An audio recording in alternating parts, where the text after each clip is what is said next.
just a quick break. I don't know how many hours of parking you have, but it's probably coming up soon. Parking! Welcome to Beaned Out Pod. This is our first preliminary episode we're trying to record today. My name is Kieran, and I'm one half of Komakase. Yeah, I'm Josh, second half of Komakase. I'm Janesh, auxiliary portion of Komakase. I think a big part of the preliminary episode we wanted to do was to give our backgrounds in coffee and why we started Koma initially, but also what we see that could be missing within the coffee industry as a whole and our commentary on that. So yeah, that's the big part of why we chose to start the podcast. Question number one, why did we start, or what is our background in coffee? So for me, I think having been a barista for 8 years, was in this kind of mindset of I haven't seen a lot of slower and intentional coffee services, especially stateside. But a lot of that kind of service style is available in other parts of the world. So when Josh and I started talking about what a business in coffee could look like with that slow intentional service style, that was where my mind went immediately. And it kind of manifested into what we have as Koma today. And I think that's pretty much, I mean, we do have a lot of room to grow still and a lot of things that we can improve, but it is definitely garnering a very positive response, I would say. A lot of people it's been the demand. 8 months now. Yeah. I think maybe a little over 8 months that we've been doing it. But yeah, I agree with what you said. I think for me, I saw an opportunity in the space where, a lot of cafes that I've visited in the past maybe weren't necessarily dialed and just pushing out coffees for the sake of pushing out coffees. So the way that I imagined the space was a space where people come in and enjoy a brew in a way that we thought would be well dialed. So for me, I think, especially in the area we live in, states and so forth, I think it's actually been very difficult, when I was entering in the space, to actually find coffee that I thought was that was actually well dialed, right? You go to many different coffee shops and you try to calibrate with them and you try to brew at home, right? But if all these coffee shops are not actually producing coffee to their ceiling of their potential, right? Then at the end of the day, you're not really tasting what coffee can be. And we're lucky to have had a community within the Bay Area that we can taste a lot of each other's brews, taste different gears, calibrate in that aspect. But, for someone who's trying to walk into a place, it doesn't actually really exist here. And there are actually, I would argue, very few places in the world where it does exist for coffee, at least. No, I agree. Yeah, I 100% agree. I mean, I've been to a lot of coffee shops and there's very few places that do it at a really high level. Yeah. And I really enjoyed. I mean, I really loved April. When I visited, this was a few years back, and I was lucky enough to have Patrick brew me a coffee. And it was really, really good. It was El Socorro Geisha, amazing. Fuku was really good. And yeah, there's a lot more coffee shops that I've been to that have been great, but there's also a lot of coffee shops that I've been to that were not so great as well. Mm-hmm. And yeah, I think Koma was also great to just open a creative outlet for us and do things in addition to coffee. For some of the things that we do is we also serve pairings with our coffee, which is also a creative outlet for some of the people that we work with. And also some of the drinks that we make, they have been very fun. I'm a coffee purist myself. Like I just drink black coffee at home and mostly pour overs, but it's been a learning experience for me as well. Definitely. Yeah. So I brought a few of my cousins who had never tasted specialty coffee before to Coma recently, and I had them try. They got an espresso shot, and they got the same thing in a tonic, and that was just mind blowing to them because they're like, "Oh, I taste this espresso shot, but in the tonic, it completely transforms to like a very refreshing drink, and you can still taste the espresso through it, right? You can taste the full character, but like the tonic is more approachable to them because they're more used to like cocktails and so forth. But then tasting the espresso and that back to back, I think was like really helped them get into specialty coffee. Like now they're trying to like, oh, how can I brew stuff like this at home? I want to be able to pull coffee like that and add it to drinks and so forth. So I think that goes to like approachability, right? Like some people aren't necessarily like purists like us, but they may enjoy coffee in many different other forms, like whether it's a latte, whether it's tonic, whether it's a refresher.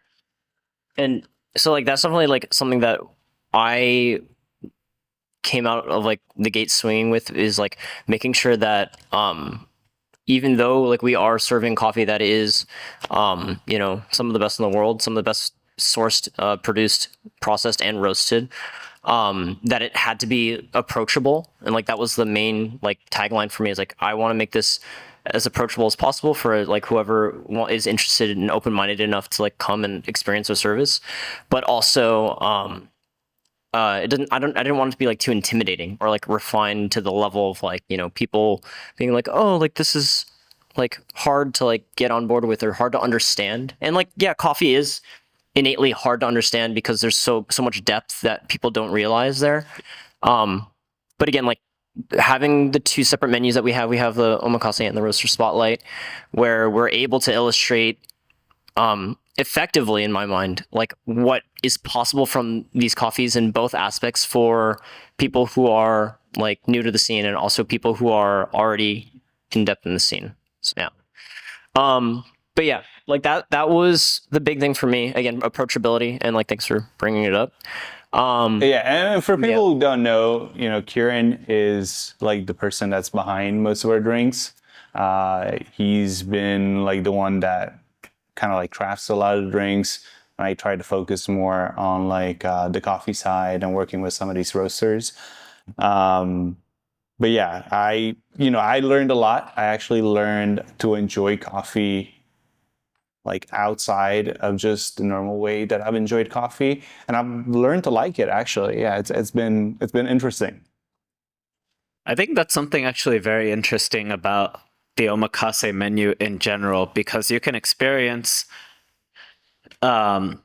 few different coffees in a few different ways, and each way helps like kind of contrast. You get the pour over, you get like an espresso based drink, you might get like a mocktail, and I think it helps illustrate like all the different ways, like in a single seating, that coffee can be served, coffee can be enjoyed, and how different flavors shine across the different like spectrums of brewing it, which is something like that is hard to get. Like coffee shops may do like espressos, cortados, pour overs, but it's not as intentionally like placed like one after another and so forth, such that you can like almost like like after I taste the pour over, I move on to the next drink and I taste something different coffee, but more concentrated and different presentation of flavors. Yeah, like so again with like a progressive experience where people are not like handheld, but at least guided to a degree, where like people don't have experience.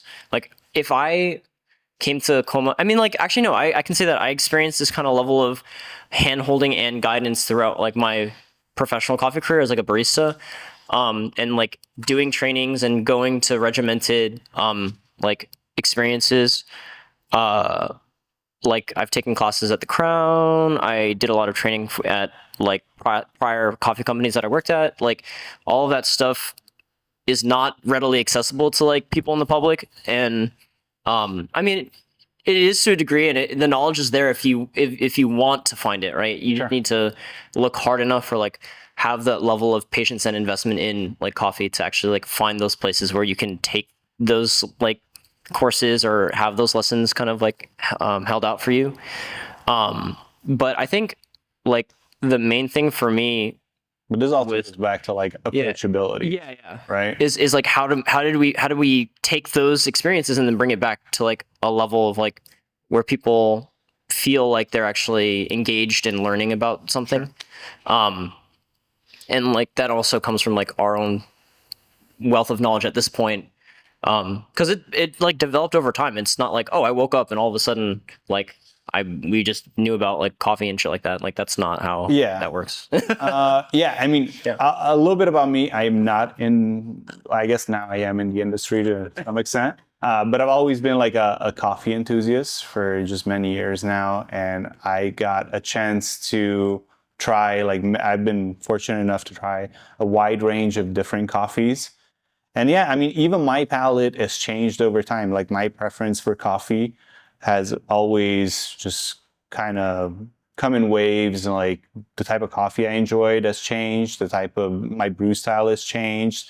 So what I enjoyed when I first got into coffee has definitely shifted to what I enjoy now. But I'm using Koma as an outlet to showcase, like some of the coffees that I really enjoy now and some of the coffee that I've enjoyed in the past. And it's been great to see like the reception from people and how they perceive coffee, which is very different, than sometimes, we've had a lot of like seasoned people that kind of align with my preference and your preference. And also we had people that are newer to the scene that have enjoyed much more processed coffee, that are kind of like mind blown by this range of flavors, which has been really interesting to see. I think one interesting thing that Koma has is like you have 6 people being served at once, plus the service right in front. So I think that's one very positive aspect in that it brings, like, no matter what the background of each person is, you're all tasting together, right? And different people may have different menus, but there are only 2 menus, right? So you're guaranteed to have other people on the same table tasting the same drinks. So I think like that's also something like that is very interesting as an experience, in that you can taste with people and discuss what you're tasting. Sure. And I think that helps a lot in terms of like palate building. And like, yeah, even like, somebody might be like a process lover, and somebody might be like more experienced and might like a different style of coffee. But at the end of the day, you're tasting the same brews together side by side. So you're able to really like bridge the gap and discuss, like how you're tasting things. And I think it helps broaden like everyone's on the table, like in terms of like how they taste, how other people perceive taste, and how it just brings like a next level of like concentration and focus onto what's in the coffee. Yeah. I do think that in the future, like that concept will probably evolve. I think that once we have an established shop, this is still a pop-up. So what we can do here is limited to a certain extent. I think that once we open a shop, we do want to be like more intentional from person to person and make sure that it's a much more tailored experience based on taste preference, right? Like we still want to, show like a progression of flavors, but if you love funky coffee, then, I don't know if I want to serve you a washed geisha or like a super clean coffee that you might not enjoy as much. We do want to cater to people's preference, like in the future as well.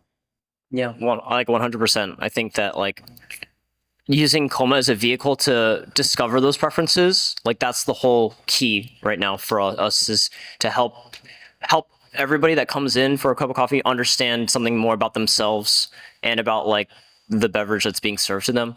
Like, I think that when we break it down in terms of like, yeah, we're talking about like process versus like clean wash versus like all this kind of different lingo that gets thrown around when we talk about coffee.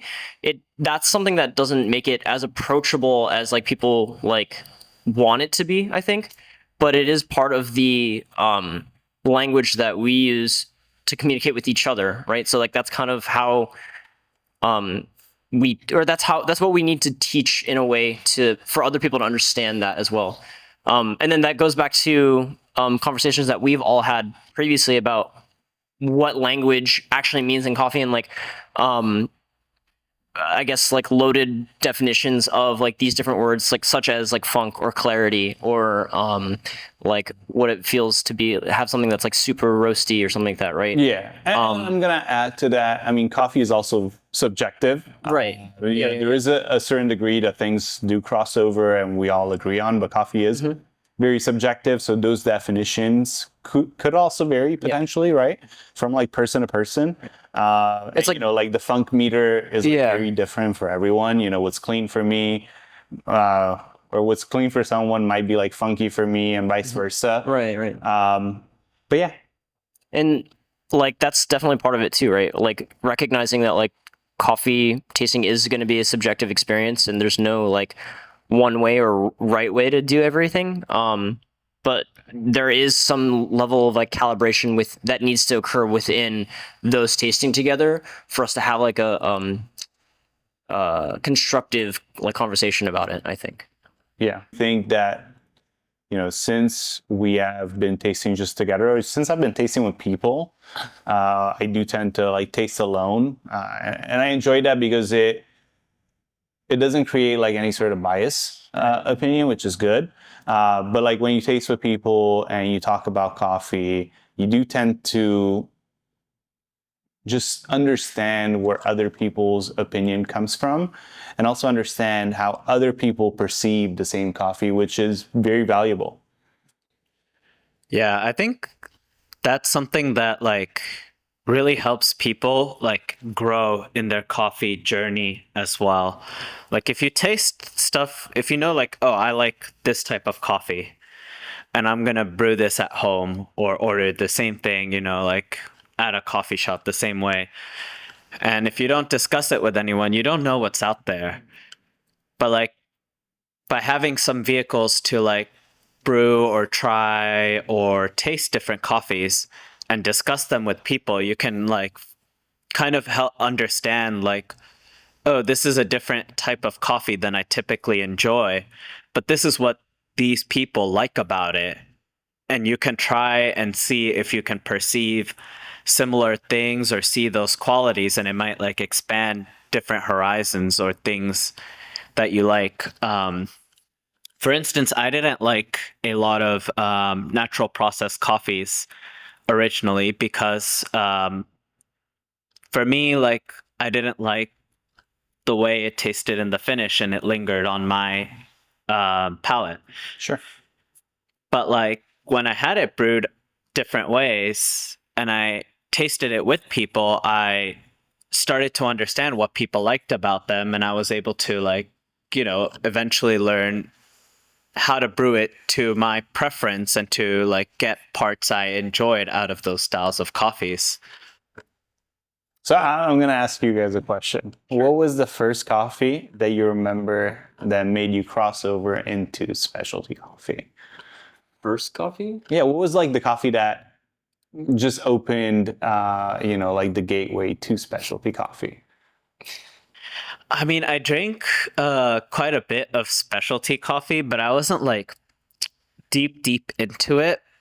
But Letty. Oh, okay. Diego's? By Diego Bermudez originally like blew my mind. Before that, I was more. I mean, I did like normal. Huh? Yeah, it's a funky one. It's a funky one.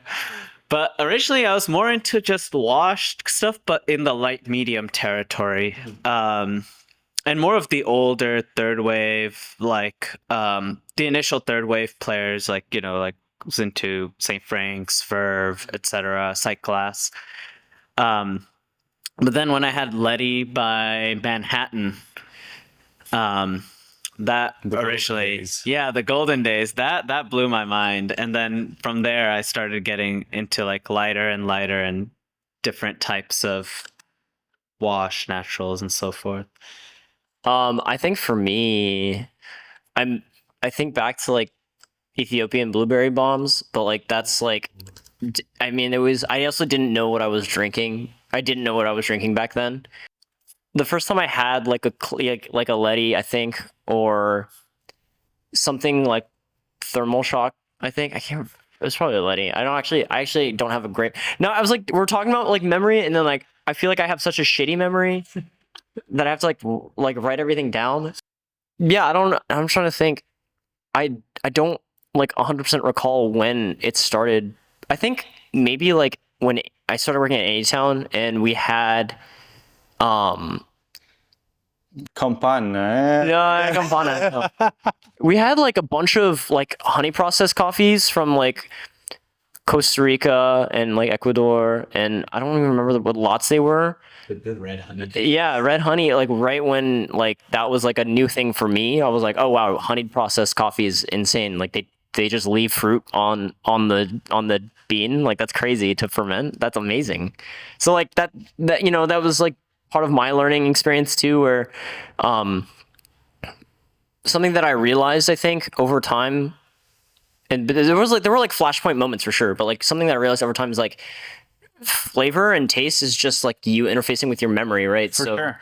So like I feel like now I'm gonna try and tie it back into Coma in a way where like the experience that we provide could just become like a core memory or a flashpoint moment for people who are like not as like inclined with coffee, or like who are just like starting out with their coffee journey. Yeah, I think that's also the goal, right? Yeah. Like to provide some of those people like highlights in their coffee journey. Right. Yeah, exactly. So like they like a moment in time where they like I realized, oh, I can actually like understand like why this tastes a certain way, or like the way they brewed that accentuated these things, and like I remember how that tastes and how it feels to drink or consume. Like for me, like my first memorable coffee wasn't at a cafe. Like I've had a lot of coffees at cafes before, but they weren't really like memorable to make me want to like go down the rabbit hole.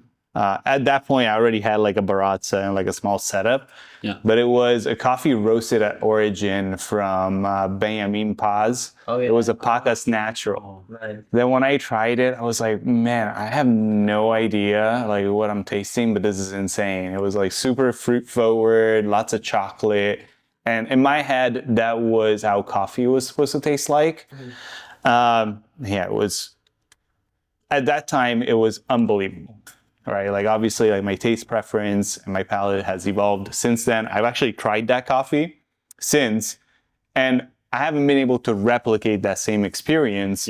But it was very special in that moment in time. Which, super. I hope to have this coffee one day here. It'll be kind of cool. Yeah. I mean, going back to blueberry bombs, I think what got me first into it was actually an Ethiopian blend, which had a washed and a natural component, and that blueberry, you know, It's like wow, what? Yeah, and then Letty took me more into, served as a flashpoint more into lighter roast. Because I was like, oh, what is this Manhattan roaster that's getting a lot of hype? Let me try this Letty, and then since then I've been. It was hype. Yeah, it was hyped. Since then, I became light roast pilled.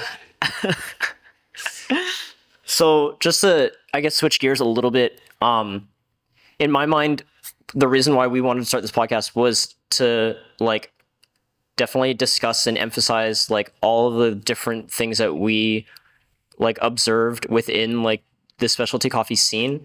But I want to highlight and I guess preface the whole podcast with the fact that like, we're going to talk about gear. We're going to talk about brew methods. We're going to talk about all this different stuff that pertains to making a better cup of coffee for yourself. But like, I think staying rooted within the philosophy of like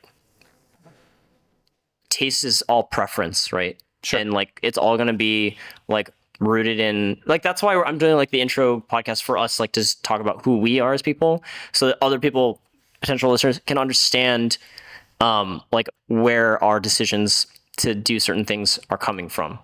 I feel like, and I don't want to like throw shade at other content creators or anything like that, but I feel like yeah, I'm gonna start off with the hot takes now. I feel like people kind of just come out of the gate swinging and make short form content that is meant to be like punchy and like hot takey, and like yeah, we're gonna have hot takes, like that's part of it, but I don't personally enjoy when like, you know, there's like a prescriptive kind of element as opposed to a descriptive element behind like content or like behind an opinion.